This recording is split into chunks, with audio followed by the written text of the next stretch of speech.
Olá, hoje a gente vai falar aqui sobre essa proposta da companhia que foi entregue no dia 8, na semana passada.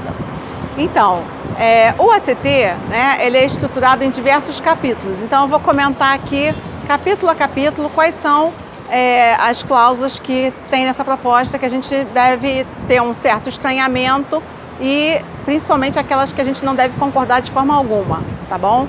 Então vamos lá. No capítulo dos salários, nós temos no ACT atual vigente, 2017-2019, uma cláusula referente aos salários e uma cláusula referente ao 13º salário. Nessa proposta atual, a empresa está suprimindo a cláusula do 13º salário, sem necessidade, porque ela poderia manter essa cláusula no ACT e a gente fica curioso, assim, sem entender o motivo dessa supressão. Ela quer pagar de forma diferente o adiantamento. Tudo bem, até aí não tem prejuízo para a categoria. Só que por que não colocar no ACT?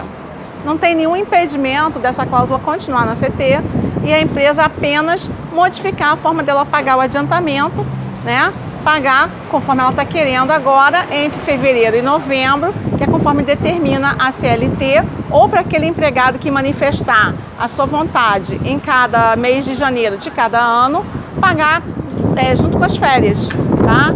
Então esse é o meu comentário sobre o capítulo dos salários, principalmente esse. Também tem a questão do percentual que eles estão oferecendo, de 70% do INPC, que é um percentual inferior ao INPC, e o INPC é menor do que o IPCA.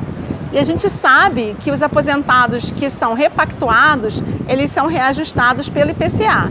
Então é muita injustiça os trabalhadores da ativa e os aposentados não repactuados não receberem nem mesmo o IPCA. No capítulo 2 das vantagens, vamos começar falando da gratificação de férias. Aqui a companhia quer executar uma mudança na forma de pagamento, que causa perda de direito e dinheiro para os empregados. Atualmente, a gratificação de férias entra como remuneração do empregado, sendo contabilizada para FGTS, PETOS e INSS. A companhia quer pagar 2/3 na forma CLT e, com isso, perdemos essa parcela como remuneração. O que é pago como abono pode simplesmente não aparecer no próximo ACT. Continuando ainda nesse capítulo, nós temos também a proposição pela companhia da extinção gradativa para quem já recebe e extinção imediata a partir de 31 de agosto de 2019 do adicional de permanência no estado do Amazonas. Então, os empregados que já recebem esse adicional há mais de 10 anos, esses empregados têm um direito adquirido a essa parcela na sua remuneração. Por que eles vão abrir mão disso? A gente estranha muito essa intenção da companhia de retirar esse adicional, quando a gente sabe que ano passado foi publicada uma notícia também pela companhia falando que a província do Urucu, o Polo Arara, teria várias décadas pela frente, então nós vamos precisar dos nossos trabalhadores fazendo essa produção acontecer. E o que está sendo oferecido para essas pessoas que vão trabalhar no estado do Amazonas? Está sendo oferecido para os que vão ser lotados lá no futuro, se essa condição prevalecer, não ter esse adicional, e para os que já estão agora e que recebem, estão simplesmente propondo acabar até 2022, uma redução gradativa de 25% a cada período. Então, esse é um ponto que a gente não deve aceitar também no capítulo 2. Mas, além disso, nós temos as horas extras. De uma forma geral, o que a companhia está querendo fazer? Está querendo executar a reforma trabalhista. A reforma trabalhista, ela diz que a hora extra vai ser remunerada com no mínimo 50%. Ela não diz que é para remunerar com 50%. O que acontece com nós petroleiros? Nós somos remunerados na hora extra com 100%. E o que eles estão querendo agora é mudar isso, A companhia está querendo remunerar com percentuais variáveis. Por exemplo, a hora extra no feriado, independente do regime, feriado, sábado e domingo, vai ser com 100% na proposta deles. Mas as horas extras do regime especial serão remuneradas com 75% na proposta deles e do regime administrativo com 50%. O que estão falando para o regime administrativo? Que o seu trabalho vale menos, né, do que o trabalho do regime especial? É uma situação realmente muito ruim e eu acredito que a classe trabalhadora não vai concordar com isso, que vai trazer tanto prejuízo financeiro para ela. Também, na hora extra de troca de turno, eles estão querendo pagar também com 50%. Ela é paga com 100% em cima da média atualmente, né? E eles estão querendo pagar 50% e 20 minutos. Então essa é a proposta da companhia. No extraturno feriado, que a gente tem aqueles feriados, né, que são especiais para todas as pessoas, né, que são os feriados de Ano Novo, Natal, 1º de Maio, né, o 7 de Setembro.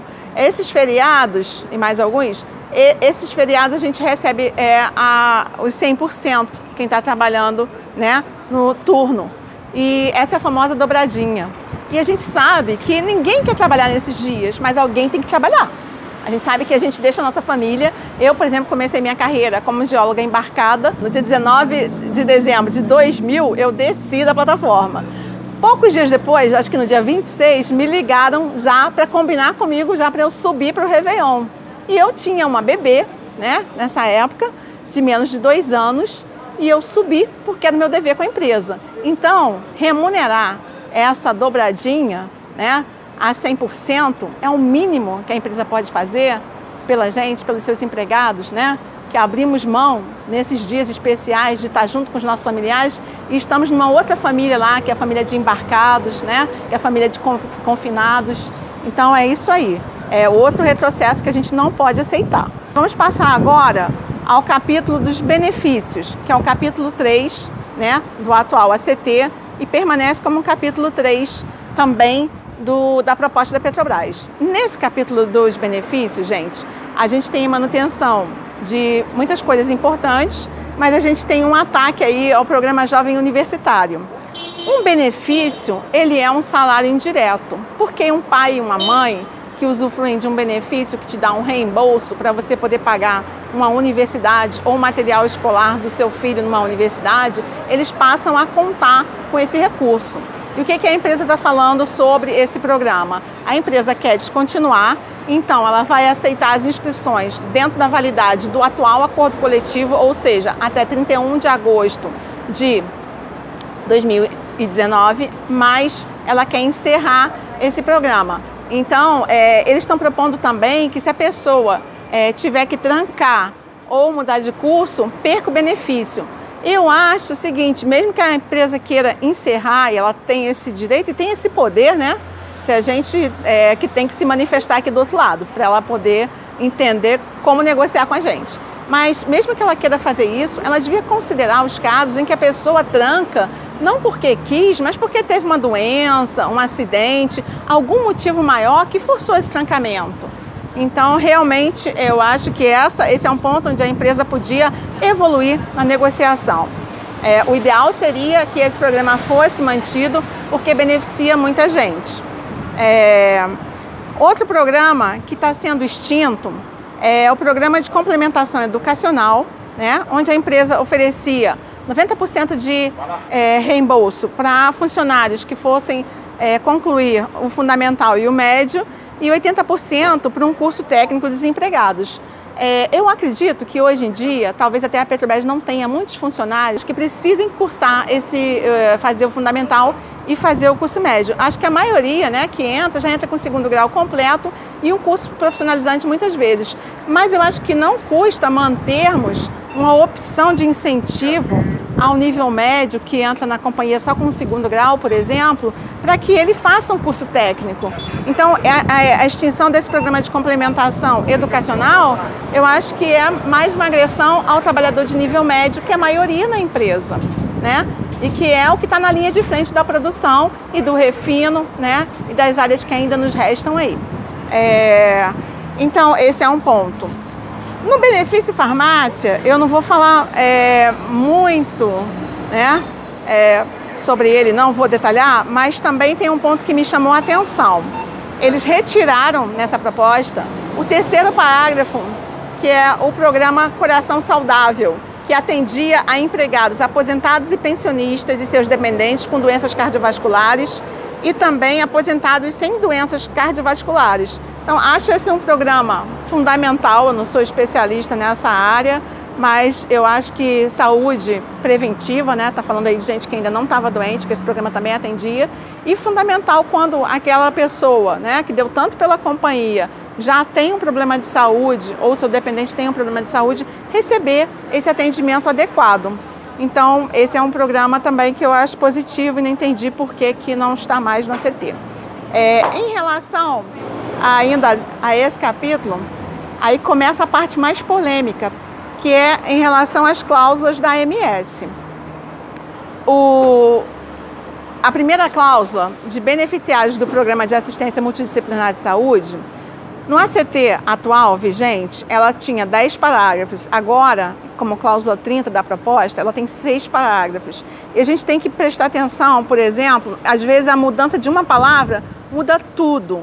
Então, no caso dos aposentados, o parágrafo 3º da cláusula atual estava assim, que você, mesmo aposentado, vai poder inscrever novos beneficiários. Na proposta atual, eles trocaram novos beneficiários por cônjuge, né? Aquela palavra que nem todo mundo sabe falar, cônjuge. Isso significa o seguinte: se o aposentado tiver um filho depois de aposentado, ele não vai poder colocar na AMS? Olha, eu acho isso aí uma coisa muito perigosa, né? A questão principal assim, todas as questões são importantes, mas a questão também do custeio, né? Que a gente precisa saber quanto a gente vai pagar e como o nosso custeio vai ser estabelecido. A Petrobras está tentando, de qualquer forma, fazer uma adaptação à resolução 23ª da CGPAR. Então, também na cláusula do custeio, ela está vindo aí com modificação. No ACT atual, era a cláusula 31, com 17 parágrafos, agora é a cláusula 31 do ACT, com 16 parágrafos, tá? E houve algumas diferenças. O parágrafo 17, que saiu, era um parágrafo importante sobre a AMS. Onde está o maior problema, assim, que eu estou vendo nessa cláusula? Na tentativa de mudar o percentual de custeio, que é atualmente de 70 a 30, fazendo essa adequação à resolução 23ª, tá? O que acontece? Essa resolução 23ª, nós recentemente, né, acho que no dia 6, a FNP ganhou uma liminar contrária a essa resolução, né, contra essa resolução, e tem ainda um projeto de lei da deputada Érica Coquei, do DF, do Partido Trabalhista do DF, que já vai ser votado na Câmara, né, já vai poder ir para o plenário, que já tem parecer de 2 comissões. No documento, né, que eu elaborei no Word e está disponível, tem os links todos para as pessoas acessarem e verificarem, né, que esse projeto de lei susta essa questão da resolução 23ª. Então, por que a Petrobras está fazendo isso com a gente se ela sabe, né, que é uma resolução que está balançando e vai cair? Está balançando e vai cair. Porque é uma resolução abusiva, onde a CGPAR esteve além do poder que ela tem, além das atribuições para as quais ela foi criada, determinando medidas aqui intervenientes nos planos de saúde das empresas públicas federais, tá? Então, é bastante séria essa questão do custeio. Nós temos o nosso custeio de 70 a 30 e a gente tem que lutar para que isso se mantenha e que a gente mantenha o equilíbrio do plano, sim, mas mantenha o nosso equilíbrio financeiro também, enquanto trabalhadores, aposentados, pensionistas dessa empresa, tá bom? Sobre a permanência na MS, esse é um ponto, assim, fatídico. Por quê? Também numa tentativa de atualização, obedecendo essa resolução da CGPAR, que é de janeiro de 2018, todo esse capítulo, toda essa cláusula foi reescrita, né? E a Petrobras está propondo o seguinte, que só leva a aposentadoria quando se aposentar, né? a Petrobras pagando a parte dela e a gente pagando a nossa parte, aqueles funcionários que ingressaram na Petrobras até o dia 25 de janeiro de 2012. Para os funcionários que ingressaram no dia 26, um dia depois, a Petrobras está propondo o seguinte: eles poderão levar, mas terão que pagar integral para ter a AMS quando se aposentarem. Isso, gente, é uma coisa assim inadmissível, prejudica centenas, quiçá milhares de petroleiros, e a gente não pode assinar um acordo coletivo, que é um acordo, como diz o nome, coletivo.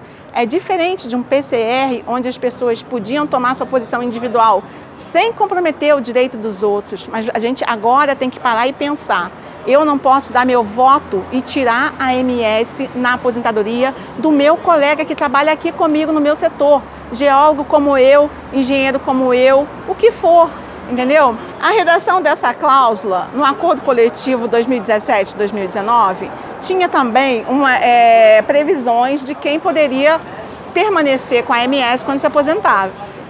E falava muito em referência a 10 anos, sim. Mas por que 10 anos? 10 anos de contribuição. Então, no momento que as pessoas que entraram no dia 26 de janeiro de 2012 forem se aposentar, certamente elas terão mais do que 10 anos de contribuição. Então, elas terão contribuído, terão sido beneficiário titular da AMS, por um bom tempo. Então, esse tipo de cláusula que deveria ter sido mantida. E, além disso, nessa cláusula atual, a gente tem uma coisa que protege todos nós contra quando a gente tem falecimento, ou quando a gente tem a aposentadoria por invalidez pelo INSS. Nesse caso, tem uma ressalva na cláusula atual que diz o seguinte: nesses dois casos, não precisa ter 10 anos. Ninguém escolhe a hora que vai morrer, né? Se a gente pudesse escolher, não morria nunca. E aí, como é que vão ficar nossos dependentes? Como é que eles estão em relação a isso? Eu acho que a gente, quando vem trabalhar na Petrobras, a gente vem cheio de sonho. Atualmente está meio pesadelo, mas no geral a gente vem cheio de sonho. É a maior empresa do país, é alta tecnologia, eu vou trabalhar com os melhores, entendeu? E aí a gente recebe um pacote de benefícios também, que a gente acredita que está dando uma segurança para a nossa família, uma qualidade de vida. Como é que fica isso agora? Então, essa questão é muito séria. Tá? Então, em relação a esse capítulo, ainda tem mais, gente, pasmem. Tem 4 cláusulas que a Petrobras simplesmente tirou, sobre a AMS. Da autorização de procedimentos da AMS, da rede credenciada, da margem consignada, da diária hospitalar de acompanhante. Veja bem, a Petrobras vai dizer o seguinte: a gente tirou porque já está no regulamento da AMS. Mas a gente sabe que num contexto de reforma trabalhista, pós-reforma trabalhista, o acordo coletivo vale mais do que o legislado. É o acordado sobre o legislado. E essas cláusulas estarem no ACT nos garantem. Não tem por que tirar do ACT, tá? Então, realmente, a gente tem que defender o nosso ACT. A gente está brigando esse ano pela manutenção do nosso ACT.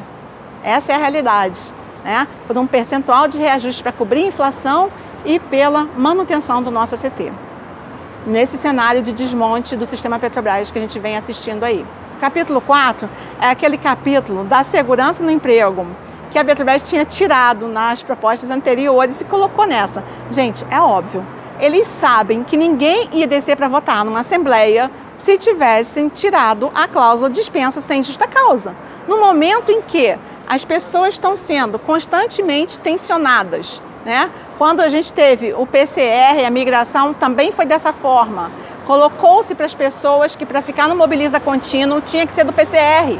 As pessoas vendo as vendas de ativo indiscriminadas, ativos lucrativos da empresa sendo realizadas, elas optaram por migrar muito mais por medo de ficarem em algum ativo que fosse ser vendido do que por convicção que estavam migrando para uma coisa melhor. Tá? Essa é a realidade. E sem contar que teve também um dinheirinho, um molha-mão aí, que a gente sabe, petroleiro apertado, isso acaba pesando também na hora de tomar a decisão. alguns bravos companheiros ficaram, né? No meu setor ficamos 3 no PCAC. A gente prefere que as coisas estejam discutidas democraticamente. Então, esse capítulo 4, eles voltaram não porque eles são bonzinhos, mas porque são cláusulas que eles sabiam que as pessoas não iam nem descer para a Assembleia se não tivessem garantidas.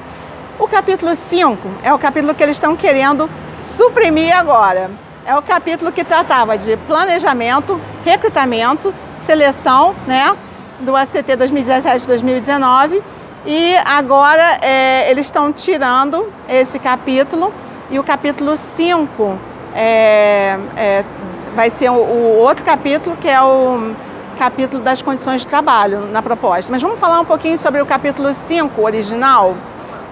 O capítulo 5 original tinha uma cláusula do provimento da função de diretor, que eles colocaram em outro capítulo, licença para exercício de mandato eletivo, que eles querem simplesmente acabar com isso.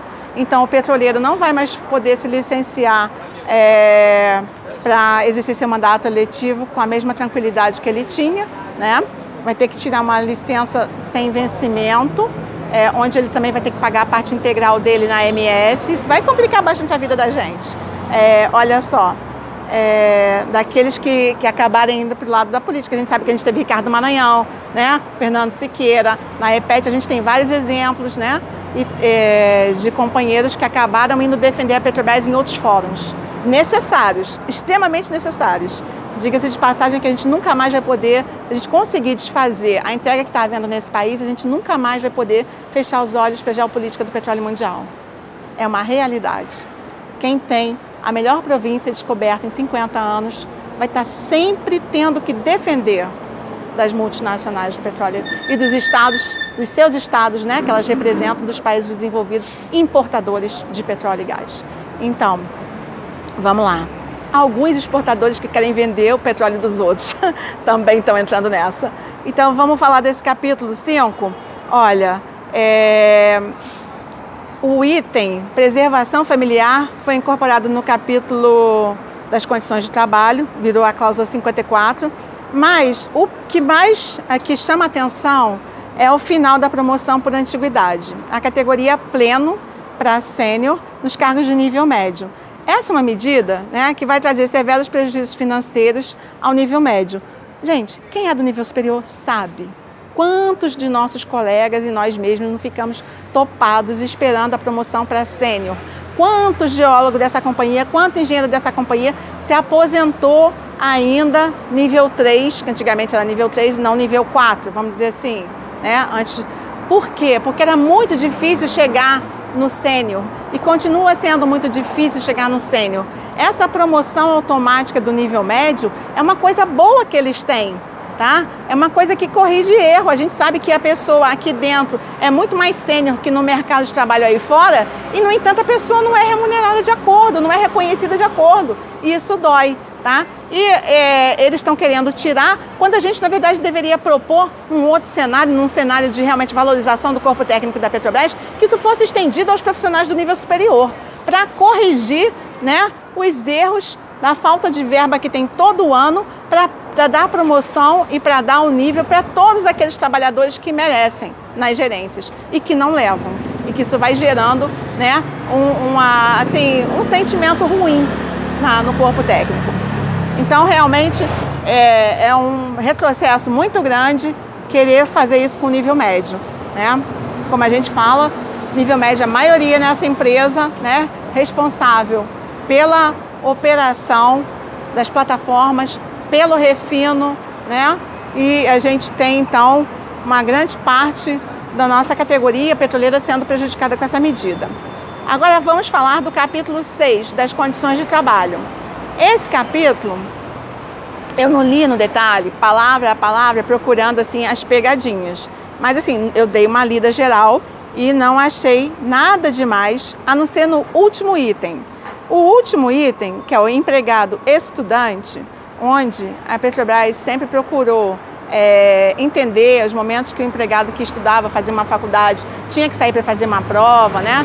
Eles tiraram essa cláusula, que é uma cláusula que, novamente, vai prejudicar majoritariamente a quem? Ao nível médio. Porque geralmente é o pessoal de nível médio que entra e consegue depois fazer uma faculdade.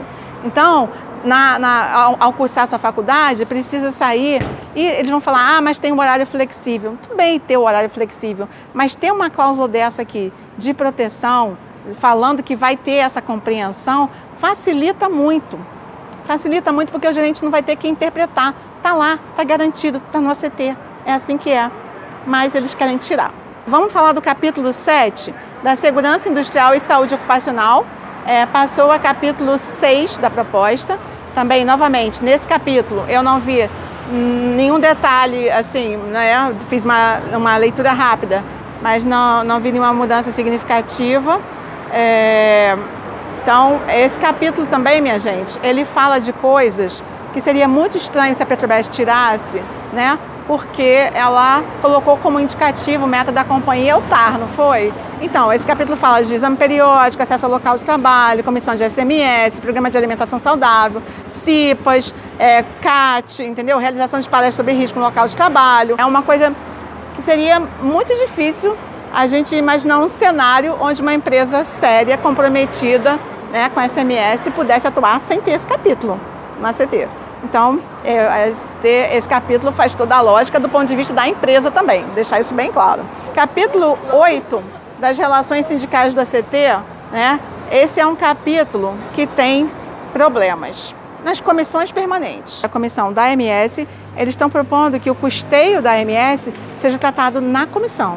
Isso eu acho uma coisa muito perigosa, porque a comissão, por mais que ela tenha os representantes de vocês, que somos nós, tá? Os sindicalistas, que vamos lá lutar pelos direitos da gente, como um todo, da categoria trabalhadora, nós não vamos ter a força que tem um ACT. Então, eu acho fundamental o custeio estar garantido numa cláusula de ACT, tá? Essa é uma pegadinha que tem aqui nesse capítulo 8, tá bom? Eles também estão falando sobre as liberações sindicais, né? Eles querem acabar com todas as liberações sindicais que existem hoje e passar a dar apenas aquela que a CLT obriga, que é aquela que é sem custo nenhum para a empresa, vai colocar todo o custo em cima do sindicato, inclusive o custo da parte da empresa na AMS, por exemplo. Eu pago a minha parte, mas a empresa deveria pagar a parte dela em relação a mim. Se eu estiver liberada, no cenário futuro, onde esse caos dessa terceira proposta passasse, eu teria que pagar não só a minha parte, mas a parte da empresa. Então, os sindicatos, né, que já sofrem hoje em dia com uma dificuldade financeira bastante razoável, que já foi pior, mas dependendo do sindicato é maior ainda, assim, ainda continua. Outros sindicatos já estão conseguindo se reequilibrar. O que está acontecendo? Eles estão passando um ônus muito pesado para os sindicatos, que vai dificultar muito que a gente continue tendo diretores liberados. E eu vou falar muito francamente para vocês, eu nunca pensei que eu fosse sindicalista. Quem me conhece sabe, eu sou geóloga e era geóloga, e até chegou 2015, 2016, eu vi que a coisa realmente estava caminhando de uma forma muito estranha, virei palestrante de geopolítica, fui no sindicato uma vez levada por uns colegas. Um tempo depois, eu cheguei de férias, uma colega do SEMPET me chamou para ir numa reunião ali, eu fui, essa uma reunião ali era para formar uma chapa de oposição e a gente ganhou o sindicato, o Sindipetro RJ, algum tempo depois. Então, eu, no começo, era uma pessoa que não entendia muito essa questão de liberação. Acho que em um mês, como sindicalista, eu passei a entender. Por quê? Meu stiff, antes de ser diretora de sindicato, era positivo, no máximo negativo que ia, era até 6 horas. Pouco tempo depois de diretora de sindicato, acho que já no segundo mês, eu já estava com o meu stiff ficando negativo. Liberações, elas são fundamentais para a gente poder fazer atividade. Ninguém amanhece na frente de uma base e vai fazer assembleia com vocês sem ter essa liberação, gente. Vai ter que estar liberado de alguma forma para poder fazer essa atividade. No meu caso, eu dou palestras, eu dei depoimento em CPI da Petrobras na Alerj, onde Pedro Parente não quis ir, eu fui defender a Petrobras, eu fui mostrar a potência que a Petrobras é nesse país e a importância dela, entendeu? Tudo isso eu fiz como liberada. O que eles querem cortar? Eles querem cortar essas liberações que eles dão pra gente. Que tipo de liberação existem? Eu vou falar para vocês de uma liberação muito interessante que existe, que a companhia podia transformar até em horas e manter. A gente tem, hoje em dia, no ACT, uma liberação de 24 dias para até 24 diretores de um sindicato. 24 dias não é tanta coisa assim, parece muita coisa, dá 2 dias por mês. Eu acho que o ideal seria 1 dia por semana para fazer a atividade de sindicato, porque sindicato tem uma complexidade bastante grande de atividades relacionadas, tá? Quem quiser ir lá conhecer o Sindiperto do Rio, poxa, pode falar comigo ou qualquer outro diretor que a gente vai estar de braço aberto para receber vocês, tá? E eu tenho certeza que isso é assim em qualquer sindicato da categoria, gente. O que acontece? Essa é um tipo de liberação que para mim foi muito útil, né? Agora, por exemplo, para tratar desse ACT, nesse momento tão grave do desmonte que a Petrobras está atravessando, eu peguei uma liberação de 2 meses. E quem está pagando pela minha liberação, né? Eu já sou geóloga sênior, seria muito pesado para o sindicato, realmente quem está pagando é a companhia, tá? E quem está pagando é a companhia, e eu vou fazer uma pergunta para vocês. A companhia não paga o salário o ano inteiro de toda a equipe de RH, de jurídico e de todos os setores que negociam lá com a gente o ACT?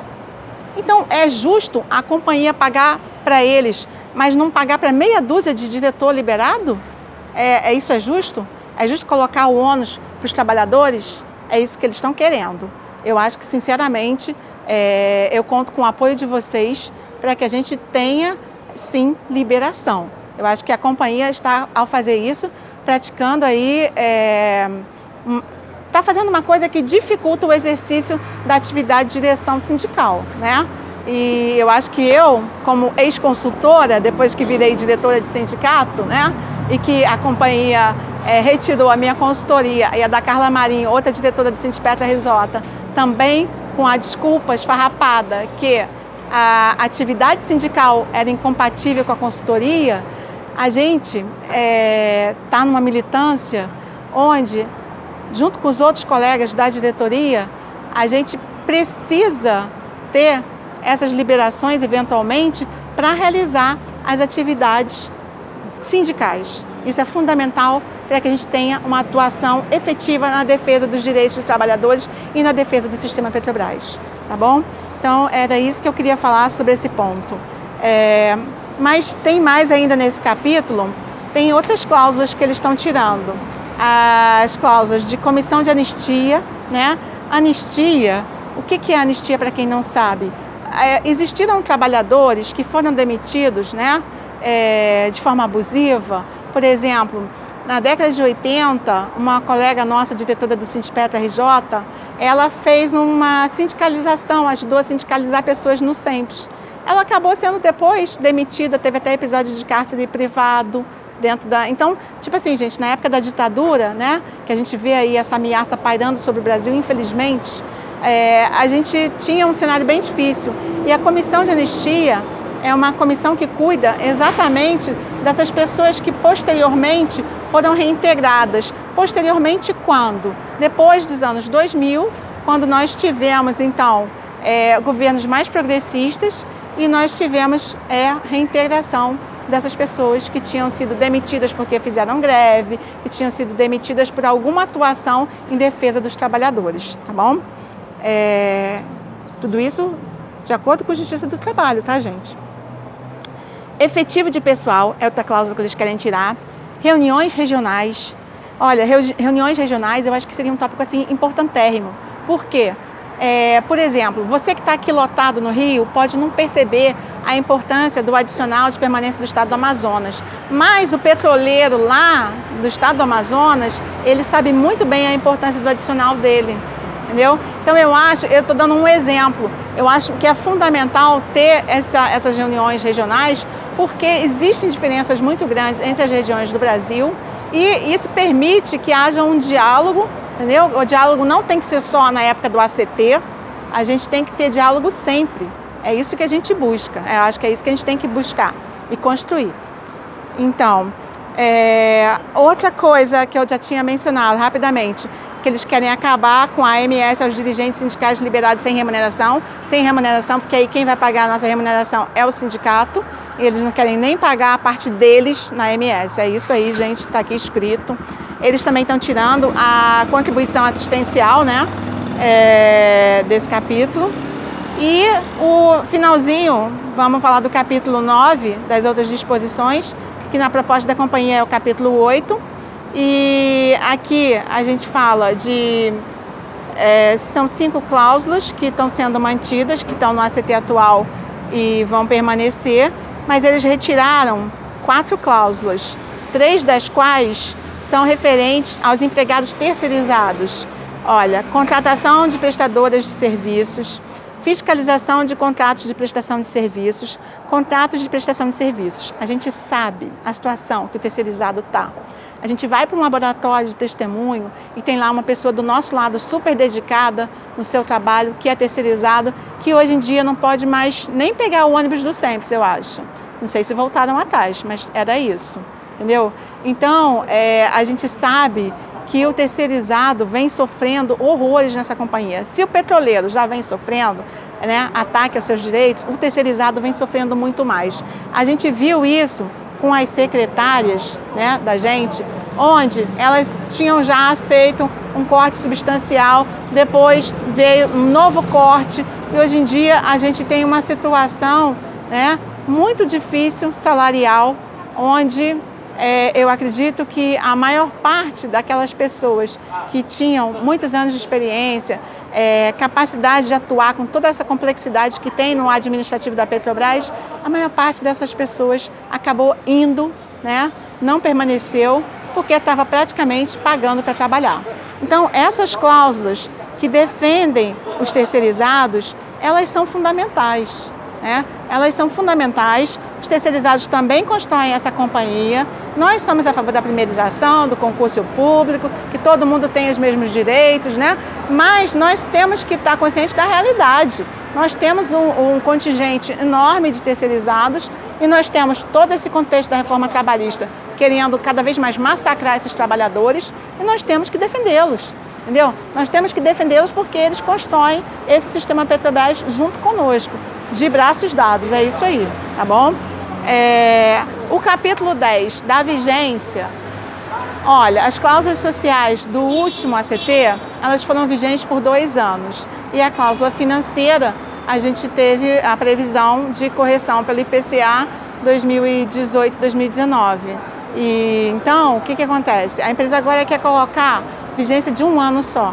Isso vai permanecer, vai fazer com que o petroleiro permaneça sempre no estado de estresse, porque ano que vem ele vai ter que defender de novo tudo que ele tem contra o quê? Contra o cenário de reforma trabalhista, contra o cenário de um governo que já falou, francamente, através do presidente da Petrobras, que o sonho é privatizar essa empresa.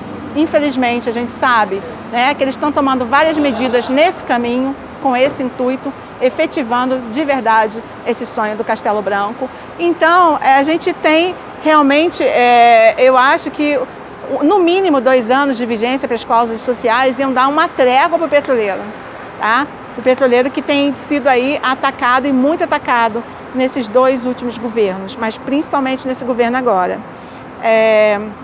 Então, gente, o que eu queria falar para a gente encerrar esse vídeo, né? Chegou o conhecimento do Sindipetro RJ, né, que os gerentes estão chamando suas equipes, alguns estão chamando as equipes inteiras, alguns estão chamando só os consultores técnicos e estão falando para as pessoas que é para elas descerem para a Assembleia, alguns estão falando que é só para descer para a Assembleia e participar, estão tendo essa dignidade, outros estão falando que precisa aprovar essa proposta da empresa, né? Então, a gente está passando por um momento aí de uma prática antissindical, é isso que está acontecendo. E a gente viu nessa nossa discussão breve os vários pontos que tem essa proposta que não podem ser aceitos por nós petroleiros, né, de forma alguma. Então, nós vamos fazer nossas assembleias, sim, aqui no Rio, e nós contamos com a categoria para rejeitar essa proposta. Para rejeitar essa proposta, que a Petrobras tem condição, sim, de fazer uma proposta digna com a manutenção do ACT atual para seus empregados e com o nosso percentual do IPCA ou do INPC, né? Mais um percentual de preferência mais alto, porque isso é só reposição de inflação, tá? A gente não está tendo ganho real nenhum aí, não. Isso nós já deixamos claro na reunião com a Petrobras, né? O diretor da FNP o Adaedson, entregou uma cópia do contrato do ACT atual para, né, o representante da Petrobras, mostrando o que a gente quer. Tá aqui, ó, vou te mostrar o que a gente quer. Gente, melhor do que isso não tem, tá bom? Os petroleiros estão unidos, as duas federações, FNP e FUP, e nós vamos rejeitar sim nas nossas bases essa proposta indecente, né? E vamos lutar por um acordo digno para os petroleiros. Muito obrigada.